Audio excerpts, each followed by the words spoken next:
Rajeswary Venkitaramanan. Now I am reading 120 words, English shorthand. I have already uploaded 112 or 11 120 words in my this YouTube channel.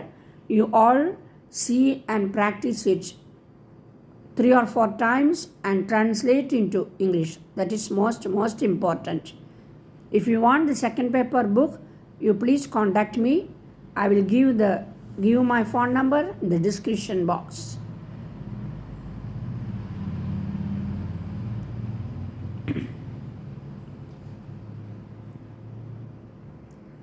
Yes.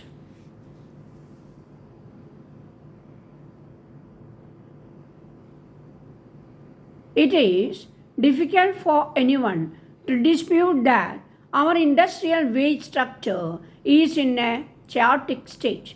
It is becoming even more sad day by day. A number of committees and commissions have gone into the question of wages, prices, and incomes and have made their recommendations. Their reports have been routinely filed by the government without taking any action or giving any explanation for their inaction. Searching for solutions in retrospect, there are 7 plentiful recommendations of the National Labour Commission. Thus, there is no dearth of good advice, including our government's own thinking on the subject in the form of labour chapters of various 5-year plans. What then is the reason for such inertia the wage front? Is it lack of political will or a lurking fear of hurting certain vested interests in trade union ranks, or is it due to a fear of admitting that we have gone too far in a mistaken and mistake-guided approach in pursuit of social justice and perhaps too late in the day to rectify? The tripartite labor conference, which at least used to provide a debate offering pros and cons on a variety of labor matters, has not met for nearly 10 years. At least it used to give both labor and management an excellent opportunity to let our steam. In all fairness, one cannot put the blame solely at the door of the government for all the imperfections of our age structure. Our socialistic ideologies demand that government pursue a path of establishing an egalitarian society and ensure full employment with social justice. Our government has to work under the directive of an extremely vocal parliament elected on the basis of universal suffrage. Perhaps we have gone wrong in endeavoring to find ideological solutions to purely economic problems. Consequently, the only vocal section are the workers in industrial sector and organized service, banking and insurance sector, through persistent agitation, keep getting more and more at the cost of non-vocal millions of unorganized non-industrial workers. Through this process, far from achieving to social justice, we are inflicting unintentionally unpardonable injustice to the majority of our population. It is this basic fallacy which needs to be rectified before we call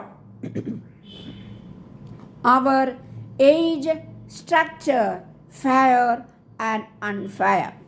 An important element in our wage structure is bonus. Instead of adopting a more logical approach in the forms of productivity bonus or simpler approach in form of a festival bonus, government preferred to introduce a profit sharing bonus. Having decided to do so, one fails to understand why under such a laws-making units were made legally liable to pay bonus. Apart from subjecting the legislation to contradictions in terms with regard to its objective, the Bonus Commission even failed to define the term bonus, nor explain its concept and connotations. Hence, what was intended to be a peace offering to workers has turned out to be the biggest single factor for generating industrial discord. What was more intriguing was the fact that the very legislation which was intended to lay down the guidelines for computing the quantum of bonus included a clause which showed how to opt out of the bonus law.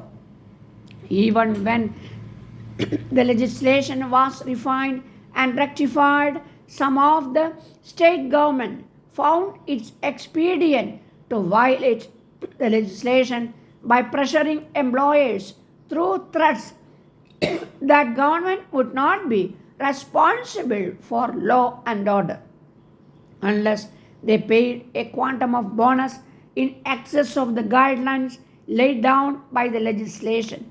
If such is the fare of bonus legislation, one wonders new minimum wage legislation, which is intended to protect the most vulnerable section of our working classes, can even ever be enforced by state government. The lesson one can learn from such lapses is that in future, before embarking on labor legislation, good care should be taken of consulting through importing forms all parties concerned, howsoever conflicting the views expressed.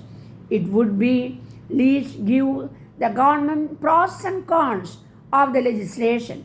After taking into considerations the views expressed, the final decision should be at the sole discretion of the government. It should, however, be on the basis of national interest and on a narrow sectarian outlook, or to appease a body of agitating. Since labor is a concurrent subject, no state government should initiate legislation without placing it before a tripartite for initial reactions. Unless such a healthy convention is maintained, a hasty legislation initiated by a state on ideological ground arising out of their regional problem can have dangerous repercussions on the rest of the country.